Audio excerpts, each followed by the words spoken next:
यूहन्ना आरिफ पतमस के जजीरे के अंदर ये रोया देखता है और बाइबल मुकद्दस के अंदर लिखा है खुदावंद के दिन वो रूह में आ गया। ये पतमस का जजीरा जो 10 मील लंबा और 6 मील चौड़ा था, इसके बारे में ये भी कयास किया जाता है कि पानी जब पत्थरों से टकराता था, बतौर कैदियों को वहां पर सजा के लिए रखा जाता था और चट्टानों के साथ जब पानी टकराता था तो पानी के जोर के सबब से कई दफा कानों के पर्दे फट जाते थे।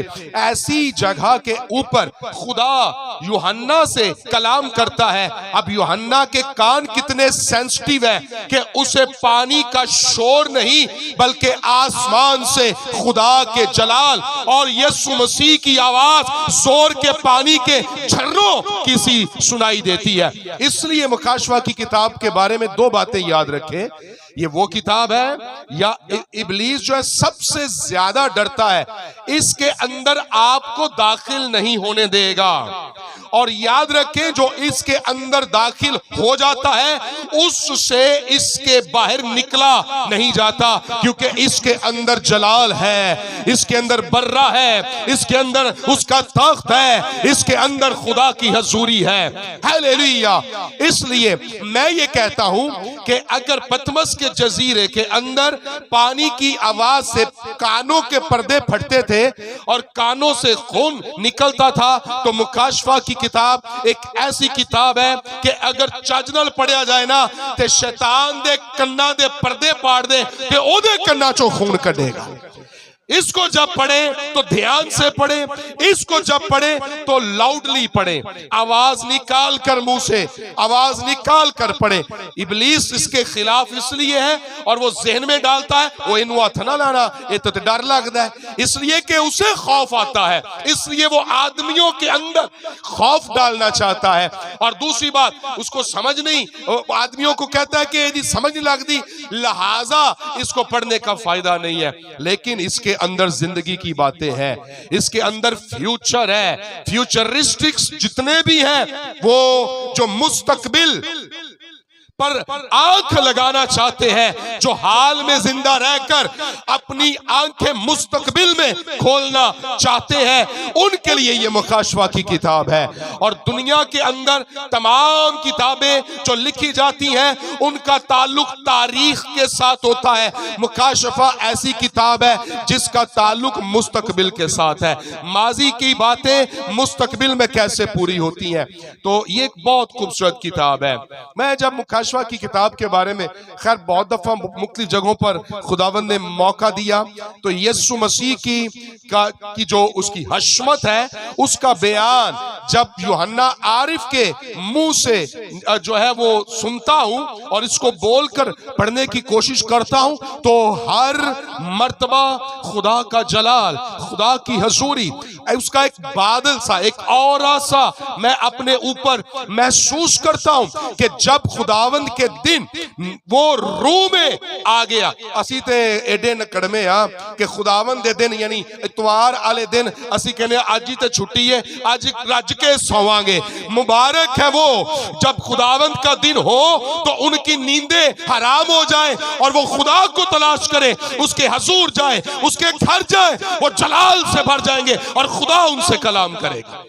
यूहन्ना आरिफ को सजा में भी, कैद में भी, पतमस के जजीरे में भी खुदावंद का दिन याद था और वो खुदावंद के दिन रूह में आ गया।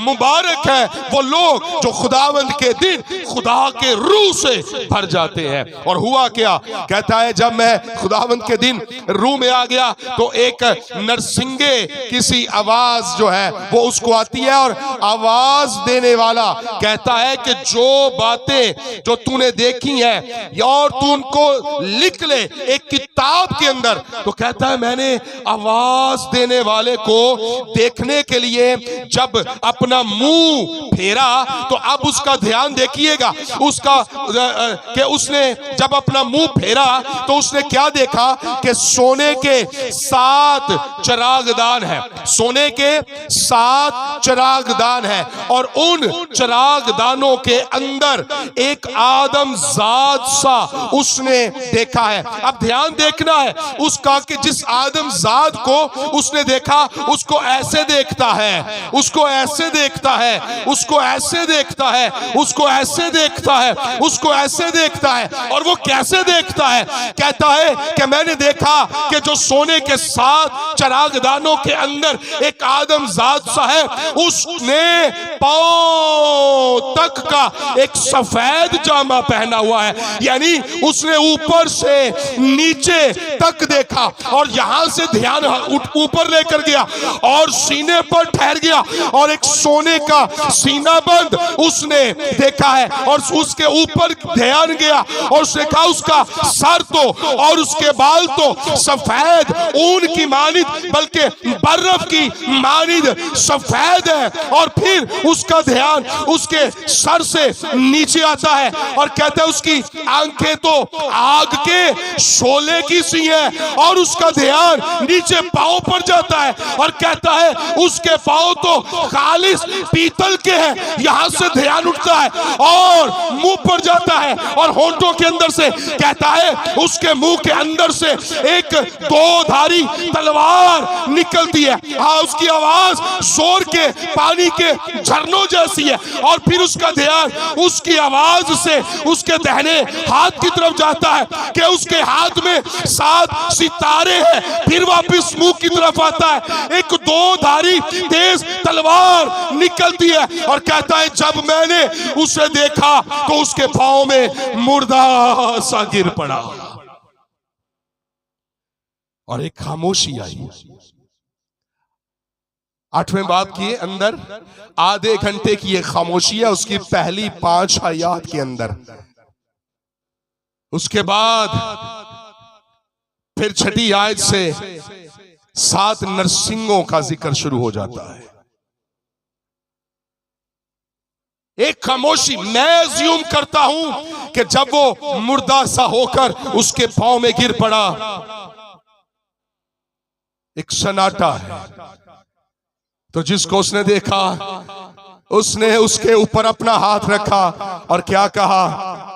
खौफ ना खा, मैं अव्वल हूं, मैं आखिर हूं, मैं मर गया था, अब मैं जिंदा हूं। और देख अब्दुल आबाद जिंदा रहूंगा और मौत और आलमे रवा की कुंजियां मेरे पास है। और जो ही उसने उसको उस पर हाथ रखा, यूहन्ना अपने कदमों पर खड़ा हुआ और फिर उसको बताया गया अब तूने क्या करना है। ये 7 चिरागदानों का भेद समझाता हूं, 7 सितारों का तुझे मैं भेद समझाता हूं। ये 7 कलीसियाएं हैं और इनको तूने जाकर पैगाम देना है। और जब मैंने जो पॉइंट्स नोट किए हैं, या उसके अंदर हमें पहले 2 अबवाब के अंदर, पहले बाब से हटकर दूसरे और तीसरे बाब के अंदर हमें 7 कलीसियाओं का जिक्र मिलता है। इसकी डिटेल बहुत लंबी चौड़ी है, लेकिन मैंने 7वें बाब के अंदर आना है। मुकाशफा का एक साइनॉप्सिस आपके सामने रखना चाहता हूं। हर मर्तबा कलाम के वक्त में ये मेरी आदत है और के उसका कॉन्टेक्स्ट बताना बहुत जरूरी होता है। तो 4थे बाब के अंदर यही यूहन्ना रूह में आ जाता है। आसमान पर एक दरवाजा खुला हुआ उसे नजर आता है और ऊपर से आवाज आती है कि यहां ऊपर आ जा। जब ऊपर जाता है तो एक तख्त को देखता है और उस तख्त के ऊपर किसी को बैठा हुआ देखता है। कहता है वो कैसा है मुझे मालूम नहीं, मुझे लगता है जैसे संगे यशब जैसा मालूम होता है। इससे ज्यादा मैं कह नहीं सकता, क्योंकि और भी लफ्ज होता तो मैं कहता वो उससे भी बढ़कर है। और उसके चौगिर्द एक समुद्र की सी धुनक है। कहता मैं यही कह सकता हूं। उसने क्या देखा कि उस तख्त के आगे 4 जानदार हैं और उन 4 जानदारों को उसने उस तख्त के सामने देखा और 24 बुजुर्गों को तख्त के सामने देखा। कहा उस 24 बुजुर्गों के उन्होंने सर पर सोने के ताज रखे हुए हैं, लेकिन क्या हुआ? उन्होंने अपने ताज उतारे और वो खुदा को सजदा करते हैं। 5वें बाब में जब मोहरें खुलती हैं, यानी वो मोहरें खोलने के लिए लेता है, तो एक चीज है बहुत खूबसूरत है। जब वो उन 24 बुजुर्गों को देखता है तो अभी जो आयात मैं नौमिया ने पढ़ी है, इनके अंदर एक लफ्ज आमीन है जो मैं बार बार साथ साथ कह रहा था। यहाँ पर चौथे बाब के अंदर भी जो 24 बुजुर्ग उसे सजदा करते हैं, लिखा है 10वीं आयत में, तो 24 बुजुर्ग उसके सामने जो तख्त पर बैठा है गिर पड़ेंगे और उसको सजदा करेंगे। जो अब्दुल आबाद जिंदा रहेगा और अपने ताज ये कहते हुए उस तख्त के सामने डाल देंगे। क्या कहेंगे? ऐ हमारे खुदावन। आप कहेंगे आमीन, आप कहेंगे आमीन। जब मैं रुकूंगा आप कहेंगे आमीन। ऐ हमारे खुदावन और खुदा, तू ही तमजीद और इज्जत और कुदरत के लायक है, क्योंकि तूने ही सब चीजें पैदा की। तो ये उसने बयान किया। खैर छठे बाब से ऑनवर्ड जब हम आगे चलते हैं तो ये मुकाशवा के अंदर मोहरों का खुलना शुरू हो जाता है। 4 जो है हमें घोड़े नजर आते हैं, सफेद है, लाल है, काला है और फिर जर्द रंग का घोड़ा है। 5वीं मोहर खुलती है, 6ठी खुलती है, पर 7वें बाब के अंदर फिर मोहरों का खुलना, उसके अंदर एक तवक्कुफ आता है और आसमान पर हमें एक मंजर नजर आता है। अब आयात पर आते हैं। यहां पर क्या लिखा हुआ है?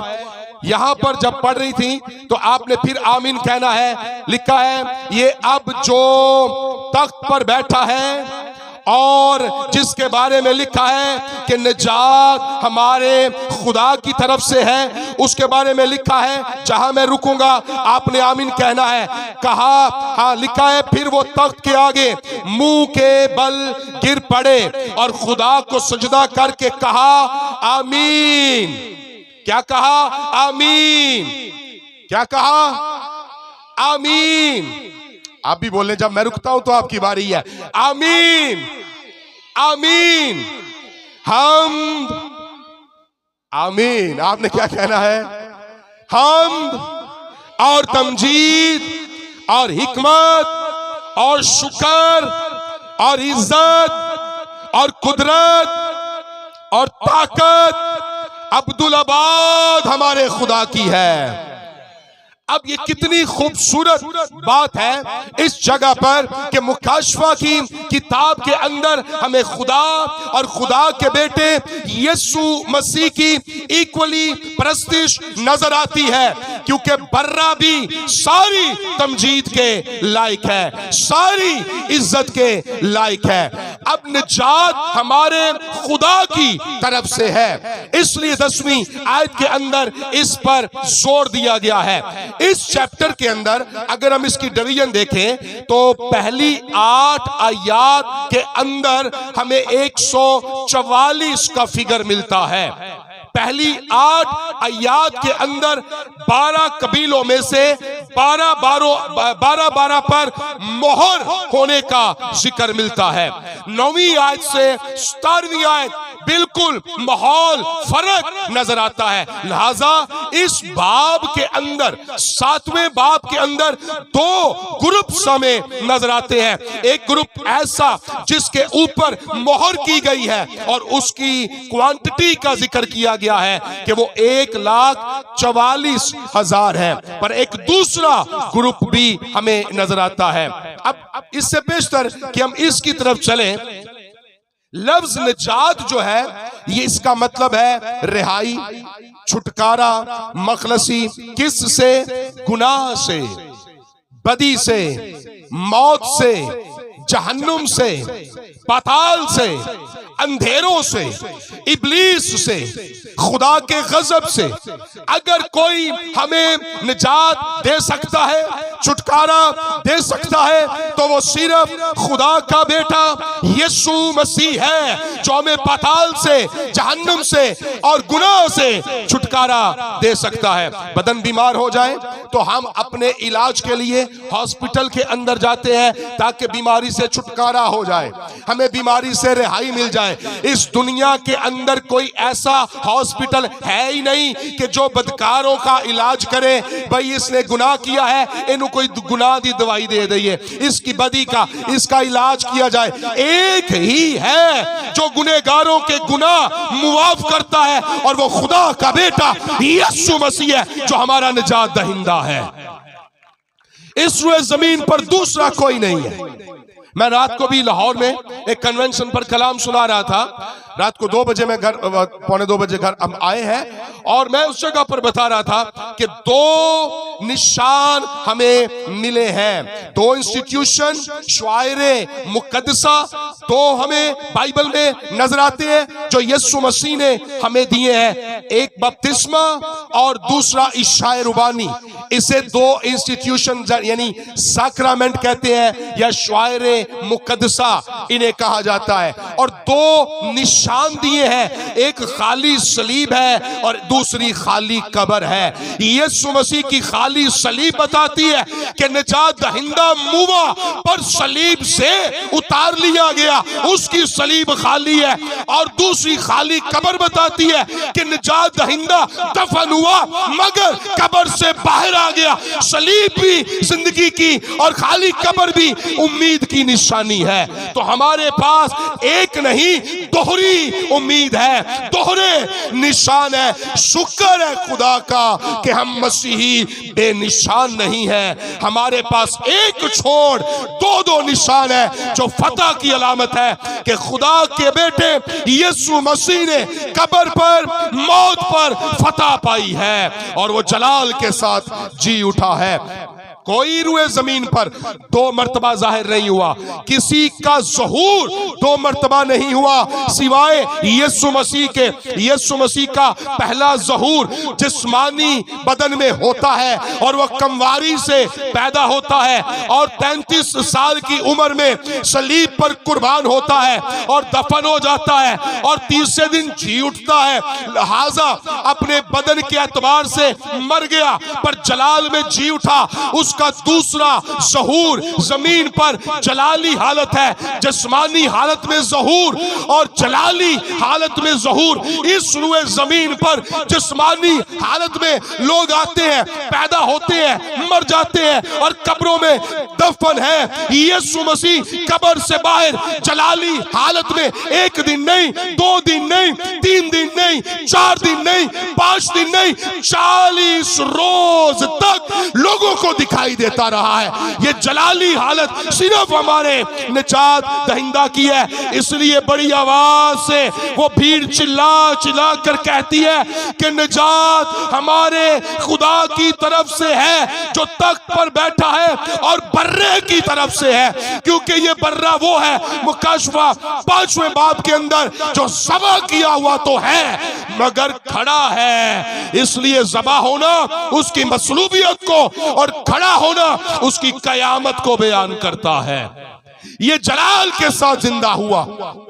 और बात यहां तक नहीं है, 500 लोगों को दिखाई दिया, 40 दिन तक अपनी जलाली हालत में दिखाई दिया। तो क्यों ना फिर हम ऐसे निजात दहिंदा के नारे लगाएं कि जो जिंदा भी हुआ और दिखाई भी दिया 40 रोज तक 500 लोगों को। और जिस वक्त में ये करंथस का खत 15वां बाब उसके अंदर बयान किया पौलुस ने, जिस वक्त लिखा उसने कहा कि उनमें से बथेरे अब तक जिंदा है, यानी सोए नहीं है, मरे नहीं है। उस वक्त तक तकरीबन यीशु मसीह के जी उठने से लेकर पौलुस के खत लिखने के वक्त तक 20-22 साल गुजर चुके थे।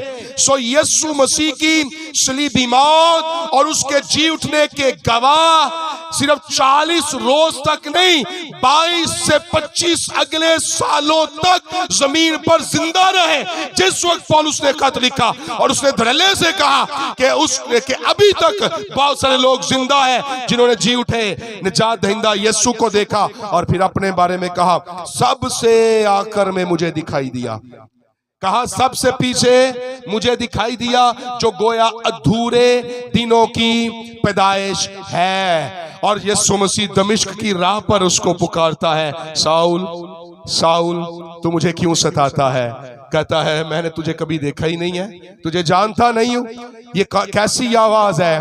उसने कहा मैं यीशु हूं जिसे तू सताता है। तो साउल के कानों के अंदर यीशु नाम रस घोलता रहा सारी उम्र। उसके मिठास की खातर, उस नाम की कानों में मिठास की खातर वो मारे खाता रहा, वो गालियां खाता रहा। लोग उसको गालियां निकालते हैं और उसके कानों में वही आवाज है, साउल साउल। इसलिए लोग उसे पौलुस कहते हैं, नाम बदल गया, पौलुस हो गया। वो अभी भी समझता है साउल, इसलिए कहता है कि जितने भी गुनहगार हैं उनमें सबसे बड़ा मैं हूं। इसके कानों में यीशु की आवाज ऐसी पड़ी कि फिर उसने हर एक के कान तक इसी यीशु की आवाज को पहुंचाया कि निजात सिर्फ खुदावंद ही की तरफ से है।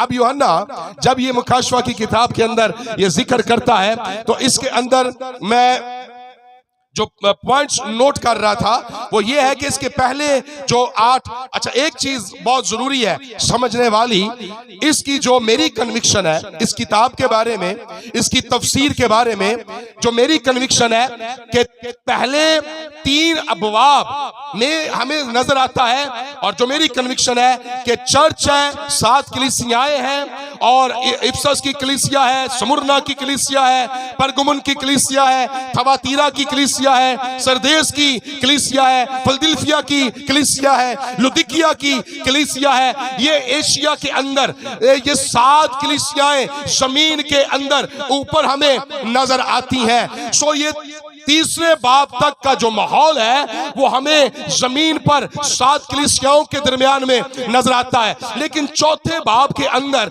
जब उसने आसमान में एक दरवाजा खुला हुआ देखा तो उसे वहां पर ऊपर उठा लिया गया। तो मेरी आज तक की जो कन्विक्शन है वो ये है कि ये खुला हुआ दरवाजा और यूहन्ना का आसमान पर उठा लिया जाना ये रैप्चर को बयान करता है कि 7 कलीसियाओं के साथ जो कुछ हुआ, जो कुछ हो रहा है वो जमीन पर उनको सहना पड़ा, सह रहे हैं, पर चौथे बाब में वो आसमान पर उठा लिए गए। यूहन्ना रिप्रेजेंटेटिव ऑफ द चर्च है, यूहन्ना कलीसिया को बयान करता है। आवाज आती है यहां ऊपर आ जा। अब रैप्चर में चर्च उठाया जाएगा। चर्च के बाद क्या होगा? जब कलीसिया आसमान पर उठा ली जाएगी उसके बाद जमीन पर क्या माहौल होगा? उसने चौथे बाब में आसमान का माहौल देखा और 5वें बाब में तख्त के ऊपर बैठे हुए के हाथ में एक किताब देखी जो सर्व मोहर है, अंदर से और बाहर से उसको मोहरें लगी हुई हैं। तो यूहन्ना जार जार रोना शुरू हो जाता है और कहता है कौन है जो इस नबूवत की किताब को और इसके जो तख्त पर बैठा है उसके हाथ से ले, जो संगे यशब सा और कीक सा मालूम होता है उसके हाथ से ले, कौन है? और जार जार रोता है और कहता है कौन है जो इसकी मोहरों को खोलेगा? तो आवाज आती है यूहन्ना मत रो, क्योंकि दाऊद की असल और यहूदा के कबीले का बब्बर वो इस काबिल है कि वो इस तख्त के ऊपर बैठे हुए इस संगे यशब और अकीक जैसे मालूम होने वाले शख्स के हाथ से वो किताब ले और इसकी मोहरों को खोले। तो अब यूहन्ना ये बात देखता है कि उसने जो ही किताब ली, अभी मोहरें खोली नहीं है, अभी मोहर खुली नहीं है, तो 24 बुजुर्गों ने सजदा कर दिया, लोगों ने सजदा किया, 4 जानदारों ने सजदा कर दिया।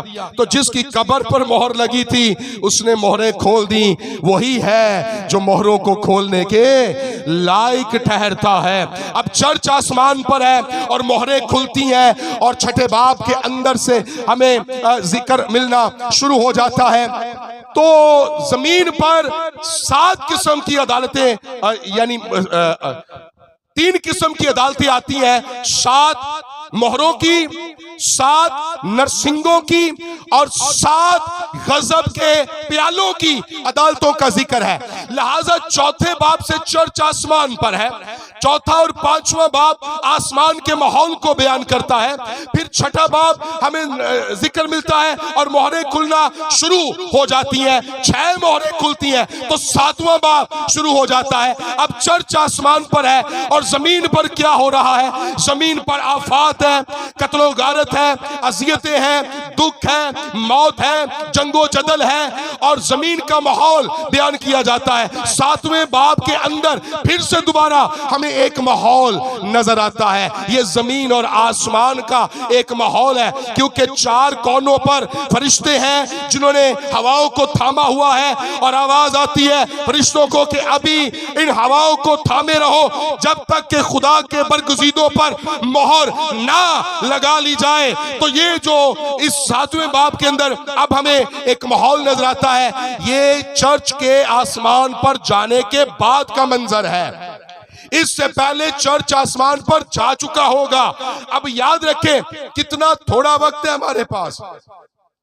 यीशु मसीह की आमद बहुत करीब है। दुनिया के हालात बताते हैं कि किसी भी वक्त रैप्चर होगा और चर्च आसमान पर चला जाएगा। उसके बाद जमीन पर क्या होगा?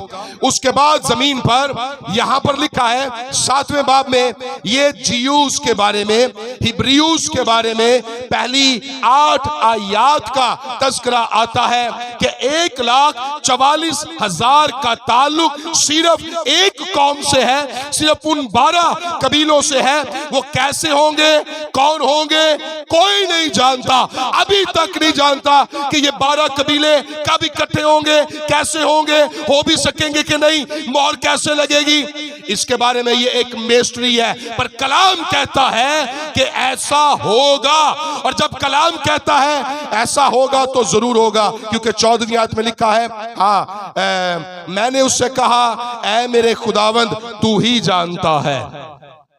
बड़ी आफात के बाद अगर आप छठा बाब जहां खत्म होता है, मोहरें खुलती हैं और लिखा है 16वीं आयत में, पहाड़ों और चट्टानों से लोग क्या कहने लगेंगे कि हम पर गिर पड़ो और हमें उसकी नजर से जो तख्त पर बैठा हुआ है और बर्रे के गजब से बचा लो। होन बर्रा जो है अब वो कुर्बान होने के लिए नहीं आएगा, अब वो अदालत करने के लिए आएगा और जमीन पर लोग होंगे और वो कहेंगे आने वाले के गजब से, बर्रे के गजब से बचा लो। ऐ पहाड़ों हम पर गिर पड़ो, ऐ चट्टानों हम पर गिर पड़ो, हमें बर्रे के गजब से बचाओ। 17वीं आयत में है, क्योंकि उनके गजब का रोजे अजीम आ पहुंचा। अब क्या होगा? लिखा है अब कौन ठहर सकता है? उस मुश्किल वक्त के अंदर कौन ठहर सकता है? अब यहां पर 144 को मोहर होगी, जो उस मुश्किल वक्त में, उन 42 महीनों में, उस 3.5 साला दौर के अंदर ठहरेंगे, जो मौत सहेंगे, दुख सहेंगे, और वो 144 है। बिल्कुल एक नेशन के अंदर से, जियूस के अंदर से कौन ठहर सकता है? ठहरेंगे, क्योंकि खुदा ने कभी कोई दौर बेगवाह नहीं छोड़ा। 11वें बाब में इसी मुसीबत में, इसी परसिक्यूशन में, इसी ट्राइबुलेशन में 2 गवाहों का भी जिक्र आता है, जिसके बारे में अमकाने गालिब ये है कि ये गोया एलिया, हनूक और एलिया है। तो खुदा ने कोई दौर बेगवाह नहीं छोड़ा। अभी चर्च जमीन पर यीशु की गवाही देता है। जब चर्च उठा लिया जाएगा उसके बाद मुखालिफे मसीह जाहिर होगा। अभी एंटी क्राइस्ट जाहिर नहीं हो सकता, क्योंकि थेसलोनिकियों के खत के अंदर लिखा है कि अभी उसको एक रोकने वाला है। बेदीनी का भेद तो अब भी तासीर करता है, मगर एक है जो उसको रोकता है और वो खुदा का रूह है। जब तक कि वो दूर ना किया जाए, पाक रूह पेंटिकोस्ट के दिन नाजिल हुआ। चर्च के अंदर पाक रूह रहता है, चर्च को लेने के लिए पाक रूह आया। जब चर्च को लेकर पाक रूह दुल्हे के सामने, यीशु के सामने पेश करेगा तो चर्च आसमान पर होगा, पाक रूह जमीन पर से उठा लिया जाएगा और जमीन पर मुखालिफे मसीह का ज़हूर होगा।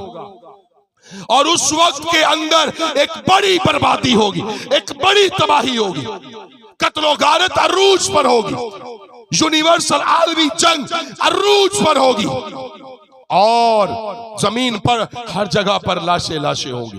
अभी हमारे पास वक्त बहुत थोड़ा रह गया है, स्टेजेस तैयार हो रहे हैं, ये मजमून तो आमदे सानी की तरफ जा रहा है, लेकिन मैं सिर्फ यीशु मसीह के बारे में बताना चाह रहा हूं कि ये जब आसमान पर चला जाएगा तो उसके बाद भी लोग बर्रे के गजब से बचने के लिए जमीन पर फिर तौबा करेंगे। 1,44,000 पर मोहर हो जाएगी। ये एक ग्रुप है और ये गिना चुना ग्रुप है, लेकिन उसके बाद जो हमारी आयत है, लिखा जब एक ग्रुप को देख लिया उसने कि जमीन पर है, मुसीबत के अंदर है, तकलीफ के अंदर है, लेकिन इन्होंने अपने आप को जो है वो वफादार किया तो इन पर मोहर लग गई। फिर उसके बाद लिखा है मैंने निगाह की तो क्या देखता हूं कि एक और ग्रुप है। अब इस ग्रुप के अंदर 144 नहीं है, अब ये 12-12 के कबीलों का जिक्र नहीं है, अब ये कोई यहूदा और बिन्यामीन और रोबन और जाद और आशर और नफ्ताली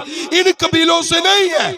अब ये दूसरा ग्रुप है जो जिसके अंदर क्या देखता है कि हर एक कौम और कबीला और उम्मत और अहले जुबान और उसकी एक ऐसी बड़ी भीड़ है, कैसी जिसे कोई शुमार ही नहीं कर सकता। यानी पहली 8 आयत में तो शुमार हो गई एक भीड़ 1,44,000 की, और वो कौम बता दी गई कि वो बनी इस्राइल कौम के अंदर से लोग लिए जाएंगे। लेकिन दूसरी तरफ कहा कि एक ऐसी भीड़ है जिसका शुमार नहीं हो सकता। ये सफेद जामे पहने हुए हैं। कैसे जामे? और खजूर की डालियां अपने हाथ में लिए हैं और क्या तख्त के और बर्रे के आगे खड़े हैं। पाम संडे पर अक्सर इसका रेफरेंस भी दिया जाता है कि आसमान पर देखो जी पाम संडे मनाया जा रहा है। यहां पर सफेद जामे पहने हुए लोग हैं। अब इनको सफेद जामे मिलते हैं, ये कौन है? आज कौन है जिनको सफेद जामे मिलेंगे? इसके लिए एक रेफरेंस देख लीजिए, 3 बाब मुकाशफा 3 बाब सरदीस की कलीसिया के अंदर, जिसे कि डेड चर्च के नाम से भी याद किया जाता है, ये मुर्दा कलीसिया के नाम से भी जानी जाती है। आज के दौर के अंदर सरदेश यानी मुर्दा चर्च के अंदर लिखा है कि यहां पर चौथी आयत से पढ़ूंगा, अलबत्ता सरदेश में यानी डेड चर्च में मुर्दा कलीसियाओं के अंदर भी थोड़े हैं ऐसे शख्स जिन्होंने अपनी पोशाक आलूदा नहीं की। वो सफेद पोशाक पहने हुए मेरे साथ सैर करेंगे क्योंकि वो इस लायक है।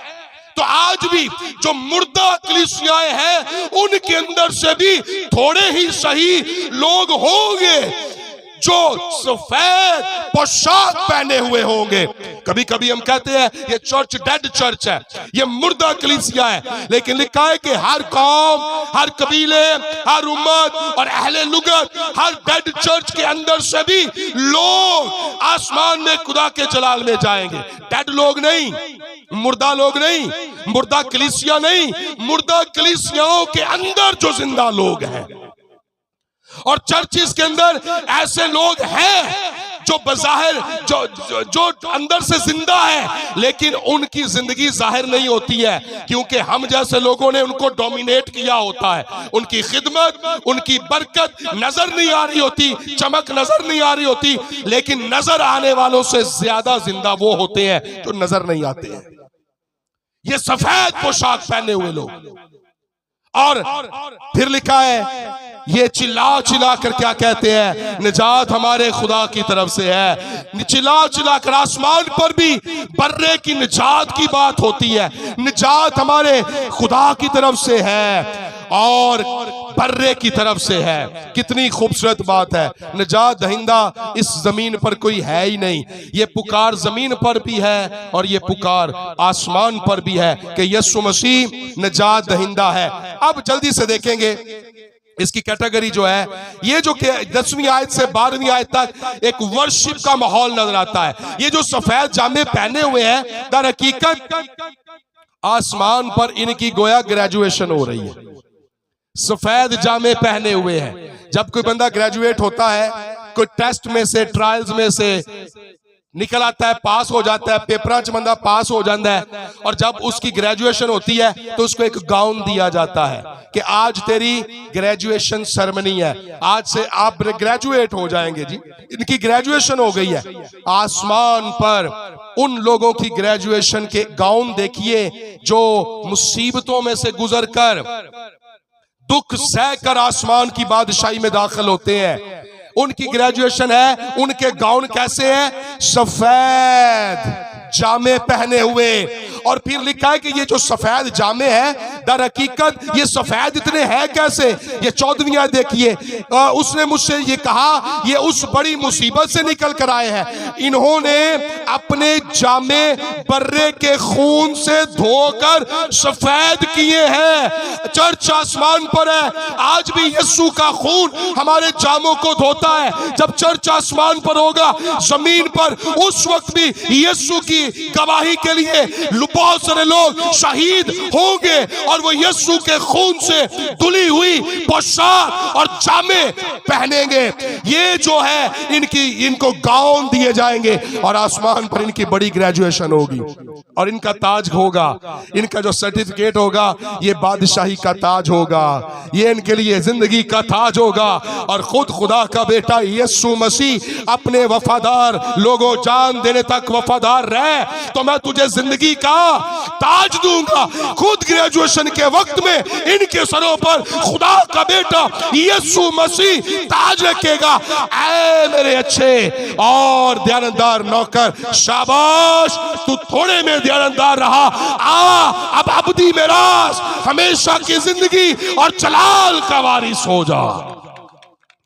तो आओ अपने निजात दहिंदा की निजात का पुकार कर ऐलान करेंगे। और फिर टाइमिंग्स का जिक्र है और उसके बाद लास्ट में प्रोविजन का जिक्र है कि जो बड़ी मुसीबत में से निकलेंगे, जलाल में जाएंगे, उनके लिए आसमान पर क्या होगा, उनको मिलेगा क्या, जलाल में, बादशाही में, जन्नत में क्या मिलेगा। मुकद्दसीन को जो दुखों में से निकल कर आए, हमारा माहौल देखिए, हमें वहां पर क्या मिलेगा। लिखा है, इसी सबब से 15वीं आयत पढ़ रहा हूं, ये खुदा के तख्त के सामने है और उसके मकदिस में रात दिन उसकी इबादत करते हैं। इन्हें क्या मिलेगा? खुदा की इबादत करने का इख्तियार, इज्जत। ये भी खुदा का फजल होता है, कोई खुदा की इबादत करता है, नहीं तो खुदा हर एक को सिजदे करने की तौफीक ही नहीं देता। खुदा जिसको तौफीक बख्शता है वही उसको सिजदा करता है। तो ये सबसे बड़ा अजर होता है किसी भी ईमानदार का कि खुदा उसके माथों से सिजदे छीन नहीं लेता, उसकी इबादतों को खुदा खारिज कर नहीं देता। तो आसमान पर सबसे बड़ा अजर किसी भी ईमानदार को यह मिलेगा कि वो दिन रात खुदा की इबादत करेंगे, जो तख्त पर बैठा है उसकी इबादत करेंगे। और लिखा है वो अपना खैमा उनके ऊपर तानेगा, यानी जो तख्त पर बैठा है अपना तंबू, अपना साया उनके ऊपर कर देगा। इसके बाद क्या अजर होगा? कभी उनको भूख ना लगेगी और कभी प्यास, और ना कभी धूप सताएगी, ना गर्मी होगी। ये जलाल का, आसमान का, जन्नत का माहौल है, क्योंकि जो बर्रा तख्त के बीच में है वो उनकी गल्लाबानी करेगा, लीड करेगा, अयाली होगा, चरवाहा होगा और इन्हें कहां लेकर जाएगा? आबे हयात के चश्मों के पास, जिंदगी की नदियों के पास, हयात के दरिया के पास। और खुदा उनकी आंखों के सब आंसू पहुंच देगा। ये है ईमानदारों का अजर आसमान पर। और भी बहुत सारी बातें हैं, लेकिन इसी पर हम इस पर इक्तफा करेंगे और दुआ करेंगे कि खुदा न करे कि कोई भी खुदा की बड़ी निजात से महरूम रह जाए। बेशक इस चैप्टर का और इस आयत का जिसका चुनाव किया गया है, इसका जो स्पेसिफिकली ताल्लुक है वो चर्च के आसमान पर जाने के बाद जमीन पर दुख सहने वाले मुकद्दसीन के साथ है। तो भी आज हमारे लिए भी यही वक्त है कि हम भी दुखों में से गुजरकर जलाल के अंदर, खुदा के जलाल के अंदर दाखिल हो। और ये जो जमीन के दुख है ना, ये तो चंद रोजा दुख है। लिखा है ये हल्की सी मुसीबत हमारे लिए अज हद भारी जलाल पैदा करती है। तो हम तो निजात दहिंदा यीशु मसीह की बात करते हैं। आओ उसकी निजात को लें और हमेशा की जिंदगी के वारिस बन जाएं। यीशु मसीह को अपनी जिंदगियों का निजात दहिंदा कबूल करें और खुदा ना करे कि कोई भी यीशु का मुनकर होकर उसकी निजात को रद्द करके वहां चला जाए जहां रोना और दांतों का पीसना है, जहां लोग मौत मांगेंगे, मौत नहीं आएगी और उनका कीड़ा नहीं मरता। ये हमारे पास मौका है।